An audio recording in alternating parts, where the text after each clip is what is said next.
How to log into Toast employee account.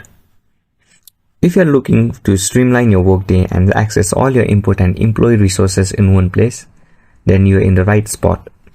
In this video, we are going to walk you through the step-by-step process to log into your Toast employee account.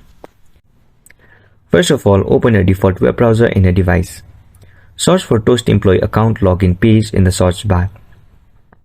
Tap on the link that says Toast payroll login. Then you will be taken to the login page of the Toast employee account. In this sign-in page, enter your email address in the email field. Then tap on Continue button. You can even tap on SSO and enter your password in the password field. You can tap on Forgot Password link if you want to restore the forgotten password of yours. And then finally tap on Continue again. And this was everything you need to know about logging into Toast employee account. If you find this video helpful, please make sure to like and subscribe to our channel.